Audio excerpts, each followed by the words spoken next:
วัสดีทุกคนยินดีต้อนรับทุกคนเข้าสู่ช่องของกิ๊กซอนร้องสารเด้อมื้อนี้หันน่ะบรรยากาศก็ถือว่าค่อนข้างเป็นตะนอนเลยทุกคนบรรยากาศคือดีแฮงโอ้ยกล้องให้เราก่อน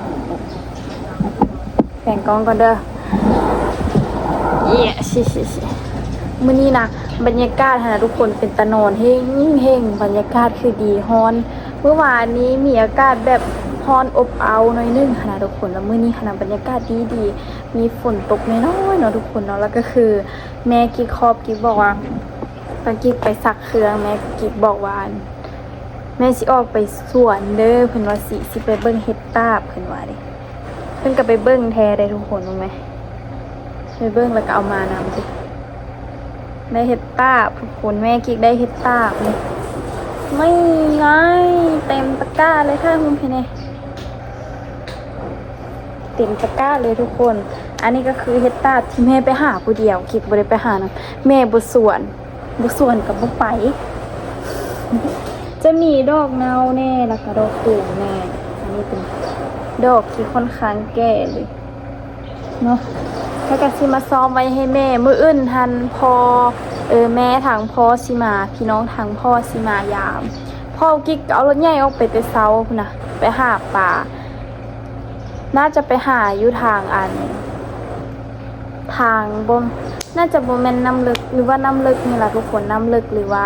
ท่าเหือเพื่อว่าสิไปหาปลาเพื่อแบบกินแบบธรรมชาติแบบ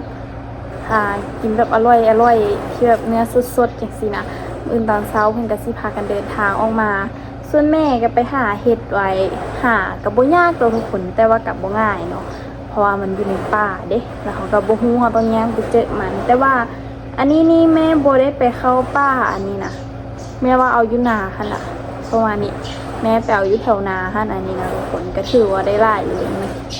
ได้อยู่ประมาณ2 โลนี่ล่ะก็คือมื้อนี้คนเอาเห็ดตาบมาหลายทุกคนหลายแท้หลายว่ามื้อนี้น่ะบรรยากาศดีแท้ดีว่าแต่ว่าบ่ดีสำหรับคนซักเครื่องมื้อนี้กิ๊กคันซักเครื่องบ่ฮู้ว่าสิแฮงบ่ทุกคนเพราะว่ามันก็มีลมบึดลมแล้วก็จังได๋ก็ฝนไปปล่อยมาทุกคนแล้วเราก็เฮ็ดตาบออกเยอะเลยข้างเฮือนกิ๊กก็ได้เดี๋ยวกิ๊กมาซ้อมเฮ็ดกัน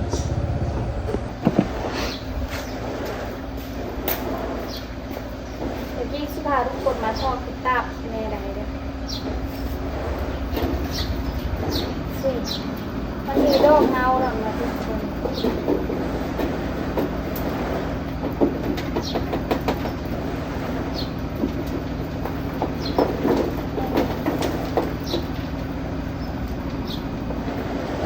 เสร็จแล้ว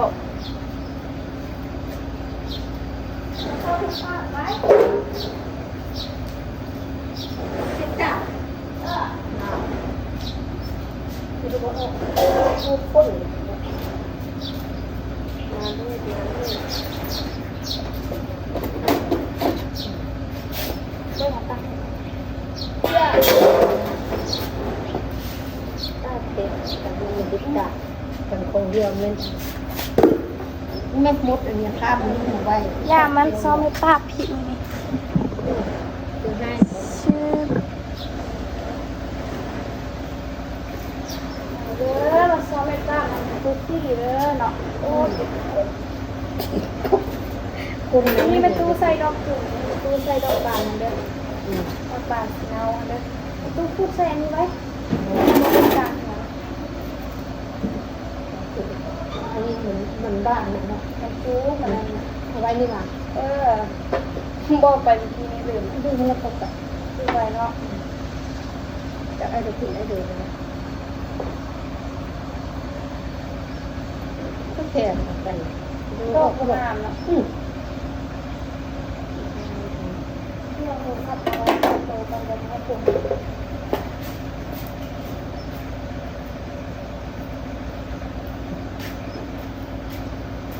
เกิดมาผู้ให้แค่นี้ดอกจุ่มนะเหลืออีกแล้วทุกคนกันละเมื่อน้ำเท่านี้ดีเมื่อแต่แค่กันเอ็ดนะยื้อเหรอขันเอ็ดมันไปเอ็ดอยากเอ็ดไอ้คิดคุยอยู่ตรงนี้ก็ซ้อมไปดอกจุ่มเลย บ้านอยู่ซอยมันนิดหนึ่ง เจ้าซีลูนคือเก้าหกซ้อมไปแต่ ต้องไปกูไปเยอะกันลองแล้ว โอ้ภาพนี่นะมันถึงยากเลยทุกคนกระซามที่ซ้อมเปลี่ยนอีกกระซามที่ซ้อมแล้ววันนี้กระซามที่ล่างอีกจะไปหาบ่อราคาเขาด้วย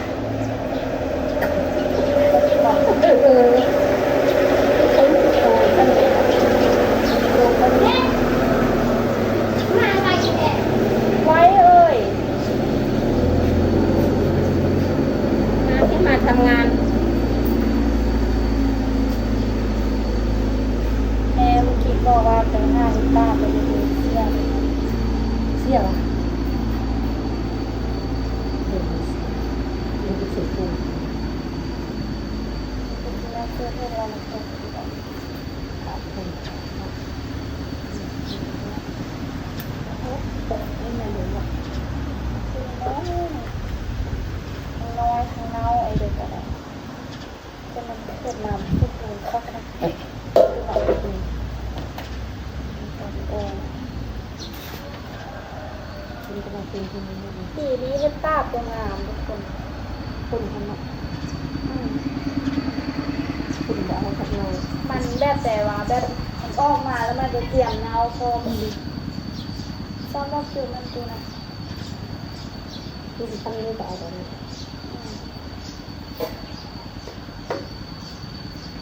เขาได้มาเขาก็พูดตีนมันออกเพราะว่ามันตักด้วยดินมันไม่ให้เปื้อนแล้วดอกบ้านๆนี่นะร้านนี้ยากเลยทุกคน ยอดเลยนะคุณแม่ทำสิ่งนั้นเป็นนี้ มันบ่งามคือดอกที่ไปเอากับแม่เมื่อวานมึงไปแล้วเจอดอกกินจุ้มขนาดทุกคนเงินค่าทำ มันนั่นซ้อมมันหนาวกับจับไอ้ดูมาก็เอานี่เลย ในนั้นในตู้บริซ้อมอะไร ซ้อ นะ มมามือดูมือกันซ้อม ยังบริซ้อมคือยังไง ที่ซ้อมนี้เองเลย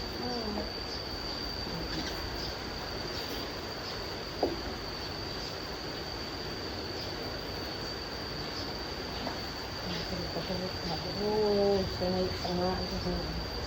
เรียกไปว่าสัก ไปแต่ที่ ไป เอง ก็ นะ ไปแล้วแม่ก็ไป ก็ ดูน้ำดูน้ำเต้าแม่ก็ไปยินไปเที่ยว ไปที่ไปเที่ยวก็เลยมันโม เชื่อเลยเนาะ มันดุ ไปมาแล้วก็ลืมไปแล้วก็ยังไหวอยู่เฮือนที่เก่าคนพ่อแม่เราพอเอาตู้ไปเที่ยวที่เคยเอาไปใช่ไหมแล้วแต่ว่าตู้คนแบบแต่ว่าคนยานคนลายคนยานคน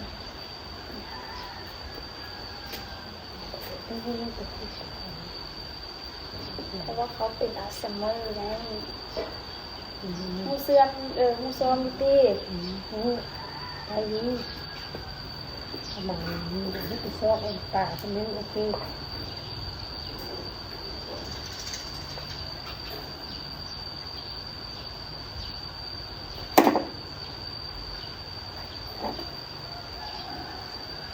ซอมยากเลย น้อยเนาะ เปลี่ยนแต่สิฮะ เกิดมันเจอให้น้อยที่นี่ ควักกับเพชรตากนี่นะที่ข้อยอมลูกออดอันเดียวข้อยอมตัวควักเลยตัวควักแห้งยากเนาะมีที่เพื่อโตเนาะ ไปปลูกตัวน้อย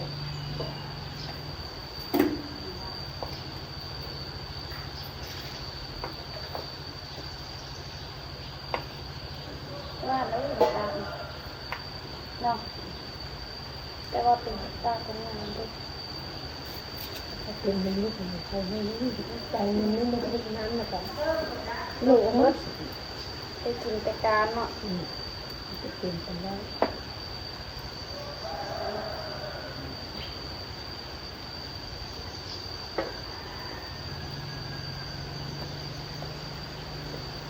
ที่คือว่าผมเรื่องยุ่งกับ โอ้ยตะกี้ละเนาะแหงไล่มาตีสร้างไล่ มันกันดอกก็อยากเอาอยู่คนนี้กันน้อยอันนี้นะมันเป็นนางพก เอ ไม่ตัวบ่เคยเรียนเฮดตาทุกคนเลยแต่อีกทีปวมบ่ชื่อ ดื้อ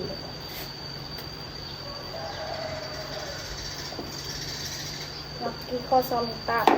เอาเบิ่งสิได้ล่าสำเร็จหลังจากแงะออกมานี่ทุกคนอันนี้ซ้อมมาแล้ว อันนี้มันพวกที่แบบมันใกล้สิเนาแล้วอันนี้นะได้ประมาณนี้ ส่วนอันนี้เป็นพวกที่กำลังตูมทุกคนได้ประมาณโลนึงนิตี้ไอ้นี่นะทุกคนถือว่า5 ขีดป่านี่แหละบ่ค่อยได้หลายทุกคน แต่ว่าดอกนาวนี่ค่อนข้างว่าได้หลายเพราะว่ามันบานดอกคือใบมันล่นเบิดเป็นแนวนี้เลยทุกคน ต้องมาท่าเบิ่งของแม่พูดแหละว่าแม่หันเอามาหันสิได้โบหรือว่าบ่ได้เลยเนาะน่าจะได้อยุตินี่งามอยู่เด้อแต่ว่าอันนี้นะมันดอกมันแข็งคลิกเหลียวใส่นี่ตัวใดดอกแข็งคลิกเสียไว้บนนี้เลย อันนี้มันเป็นดอกแบบกับดาวไปเกิดใหม่ละนี่มือคลิกเป็นอันนี้ละ เดี๋ยวทุกคนได้ประมาณนี้เลยเดี๋ยวทามาเบิ้งของแม่เด้อเดี๋ยวกุ๊กกิ๊กขอตัวไปกินข้าวกินน้ำกินยาใส่ก่อนเดี๋ยวถ้าแม่มาพวกเราทุกคนเบิ้งบรรยากาศไหมเป็นตะนอนเด้ลมพัดโว้ยบ่อยทุกคนใครที่อยากมาเรียนใส่สมบูรณ์ช่วงนี้ฮะนะถ้าว่ามาบ้านกิ๊กซื่อๆนี่บ่ต้องเอาเครื่องกันหนาวมาก็ได้เอาแต่เครื่องแขนยาวแต่แบบว่าถ้าไปเรียนภูหัวโลนจังสิแนะนำเลยว่าต้องมีเครื่องแขนยาวเครื่องกันหนาวพกมานำเพราะว่าอยู่พุ่นฮะนะบรรยากาศสีเย็นโอ้ยเจ็บคอเลยทุกคนติดไข้น้ำนองแล้วนี่ทุกคนเบิ่งอันนี้ว่าบรรยากาศดีมันบ่ที่จริงฮะนะมันมีฝนน้อยๆปกโปรยลงมาด้วยทุกคนนอกไปนอกนี่พอดีเปียกนะแต่ว่ากระบุเปียกนักดอกแต่ว่ากระฝนอยู่ทุกคนเดี๋ยวกิ๊กสิท่าแม่มาอยู่นี่ล่ะเดี๋ยวสิซ้อมเดี๋ยวสิล้างเฮ็ดไว้แล้วก็สิกินข้าวท่าแม่เนาะทุกคนเนาะทุกคนคลิกได้ยินเสียงรถแม่ใช่ไหมอันใดแม่อ๋อ ได้รูปภาพน้อยเดียวนึง ได้บ่แม่กระเจ้าคือได้ดอกแก่ๆบ่แม่นดอกคุณงามโอ้ประมาณน่ะ แม่มวัดเมื่อกี้แม่ก็ได้จุ่มอยู่จ้ะไอ้วัดก็จุ่มอยู่ วันนี้แฮงได้เอาไว้สิเจ็บก้นวะ นอนไล่ดีเลย แม่นระบอกป้า โอ้หัวเขาบ่ได้เชฟลงข้าวหมดเลย ตัวนั้นกับแม่นี่หว่าเอาแม่ดอกดำๆนี่ได้อยูซิเดอ เอาที่เออนั่นน่ะ ต่อไล่เขาหันว่าพี่กายนี่ทุกคนชื่อคิดต่อป้าเจ็บเต็มก้นเลยกันนะ ป้าดังนังอันนี้โลกอะไรที่ ลงเลย มีแห้ ซ้อมแล้วจะเลิกละมาอีกจะเลิกดูไข่เฝ้าตัวเอ้ยตัวเฝ้าไปไข่หูก่อน ดีเจ๊ไปชมเลย กระแลบจริงมากสุดเลยนะนี่นะไง นี่ตอนมันโตไปตอน แม่นว่ะแม่ เอาถึงเด็ก โอ้เจ็บว่ะ เอาไปเนี่ย ฮะ แม่จุ่มกับป่าน แยกแล้วดอกจูบอยู่ถึงงานดอกบานที่กอง เพราะว่ามันเต็มตู้อันป้าตัวนี้ค่ะว่าต้องเป็นแต่ข้องเห่ากับเจ้าละ เนาเป็นดอนว่ะ มีผู้เราไปรอนอกจากเฮา นอกเข้าติดปลายเสด็จว่าห้ามเขา ป้ากูคิดกับแม่แท้ก็ทุกคนไปเธอเดินนี้บ่มีเธอเดินว่ากลับออกมามือเป้าเนาะแม่เนาะบ่ได้น้อยก็ได้หลายใส่แม่ตู้ คือมันเดียวนี่จุ่มก็ จุ่มทุกบ้านเลยเสื้อคนสามบ่ บ่ทีแรกกระปุ้นแต่คนละ3แต่ว่ามันหลายโพดเราไปหาเห็ดหมากิ๊กออกเอาเด้อนึงล่ะเอาแม่ตู้ก็ยังว่าใช่นำกันอุกิ๊กซ้อมเห็ดเมื่อกี้นี่หลายโหลอยู่ดอกทุกคนกับแม่ตู้2 คน เป็นแนวนี้แหละแม่เอ้ยโบจื้อสามจักเดือได้บอกทุกดอกเดี๋ยวปักไก่ลายนึงเก่งขนาดไปที่กูฮูเลยประมาณกระไดซ้ำตัวนี้ประตูนี้เลยแหละแต่ว่าเราหันเป็นดอกเยอะๆนะแต่ว่าบุเยอะแนวนี้ เป็นแนวนี้แหละ แต่ว่าค่ามันยาวซื่อ นี่ก็จูงได้เลย จูงไล่แต่ว่าถ้วยนี้เนาะบนไล่เนาะกินไปตำหมกมูให้แม่กินก่อนโอ้ยมาซ้ำเห็ดงอดพิซซ่างอดพิซซ่า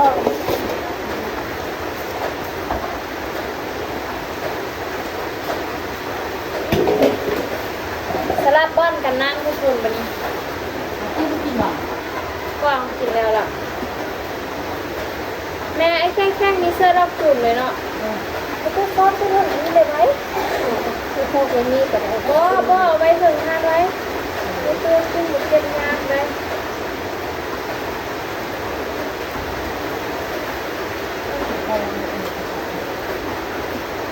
เห็ดแล้วขึ้นกันเก็บก็ได้ถ้าตัวเห็ดแล้วนะ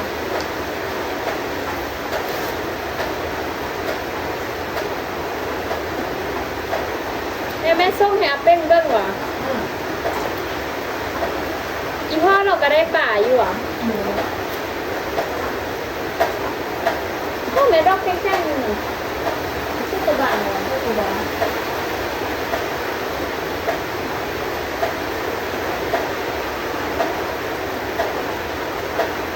มันออกก็ตื่นติ้งเลยเนาะอันนี้นี่นะทุกคนถ้าปกติมันแข็งนี่มันเน่าคือตัวทีแรกคือสีส้มเลย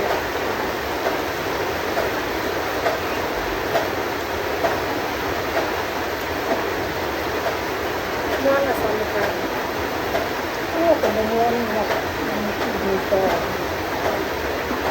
ตัวก็ทำตัวไม่ค่าติดตัว ออกออกได้เป็นแบบนี้มองเดียวเนาะว่าคือจะย่างไปมองเดียวย่างไปปุ๊บเห็นหุ่มใครเด้ย่างเข้าไปปุ๊บมันมองนั่นคือสิมีย่างเข้าไปมีใครเด้ กันนี่มีบ่อน ว่าเป็นเหลืองอยู่บ้าน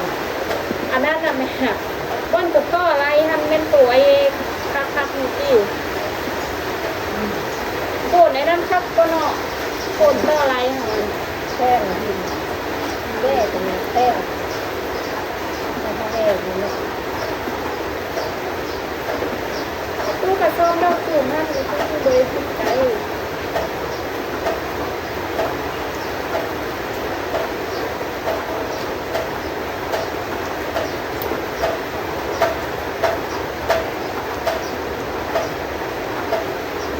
ก็มันได้ดอกนั้นเลยนะอันนี้อ่ะก็มันได้ดอกนั้นเลยข้ายาวๆนี้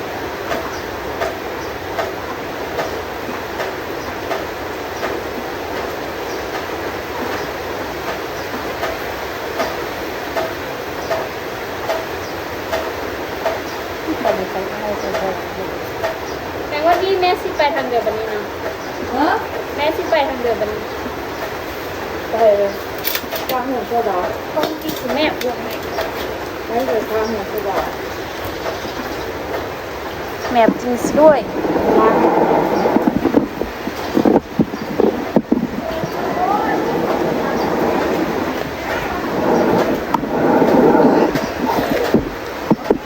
ฮะได้ไล่เอามาซ่องเทือแล้ว ได้ไล่กับเจ้าน่ะ ก็ได้กันเลยล่ะ โอ้ยคิดว่าเจ้าได้ไล่บ่ไล่ ได้ซ้ำนี้แหละ เนี่ย ได้เท่าเดียวได้เท่านี้แหละ มึงเอามาเท่านึงเท่าเอไปจ้ะ มาเรื่องทันซ้ำสามนี่ การมัดนองเห่าเจ้าจุ่มก่อน รูปก็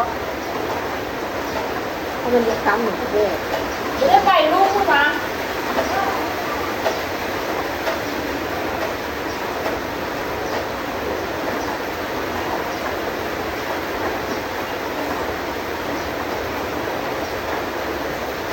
ทุกคนอยู่บ้านทุกคนนี่ค่ายกิโลนึงพอเดิมอ่ะอีกบ้านทุกปีคณะโลนึง200,000ดอกจูมถ้าดอกกันดอกอย่างนี้นะ200,000 ถ้าดอกแนวนี้ละแสนห้าบอกมีตูหนุ่มใส่ตัวได้เนาะ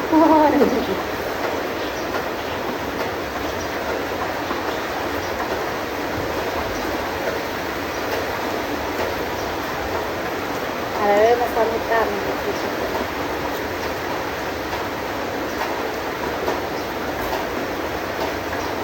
ขอตัวซ้อมให้ตามก่อนเดี๋ยวมาเบิ่งว่าแม่สิได้จักกิโล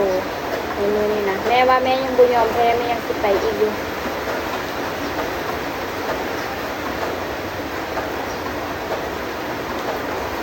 ดูกันป้าทุกคนได้ตั้งว่า3กับ3พุ่นน่ะเบิ่งไหมแม่พุ่นวันนี้กระทาเบิ่งแม่ไปเอามาอีกว่าสิได้บ่อันนี้มันดอกจูมอันนี้มันดอกนาวอันนี้มันดอกพอดีกินเนาะได้ประมาณนี้เลยทุกคนมาเบิ่งว่าแม่ไปวันนี้จะได้อีกบ่เดี๋ยวกินมาถ่ายต่อเด้ออยากได้แต่ดอกแนวนี้นะทุกคน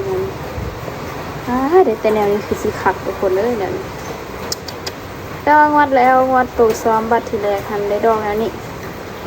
มันไม่เพอร์เฟกต์ไงมันน้อยๆหนึ่งมึงแม่มันบ่พอกินนี่ตอนนี้ฝนก็ยังตกอยู่คือเก่าเราพาแม่มาว่าสิได้หลายบ่ทุกคนอันนี้เฮ็ดตาประมาณ2 โลได้2 ถ้วย แม่หนึ่งเรียบร้อยแม่ล้างแล้วแม่หนึ่งไว้เรียบร้อยเลยมาทุกคนได้2 ถ้วยอากาศเฮ็ดตาจูมได้โลหนึ่งเป๊ะๆอันนี้แม่หนึ่งฮอนทุกคนจับบ่ได้บ่ฮู้ตอนนี้ก็คือแม่ไปฮอบ2ฮอบ3ก็คือบ่ได้ฮอบ2ก็คือบ่ได้เลยแล้วตอนนี้นะทุกคนตะเวนกำลังสิตกดินสติกเอามาเงาะให้หลายๆแซ่บๆหวานๆซะนี่ทุกคนฝนกระตุกโปรยๆลงมาเนาะทุกคนเนาะเดี๋ยววิดีโอนี้กุ๊กกิ๊กขอตัวลาไปก่อนเด้อทุกคนเด้อไว้เจอกันในคลิปวิดีโอหน้าคลิปนี้ไปก่อนบ๊ายบาย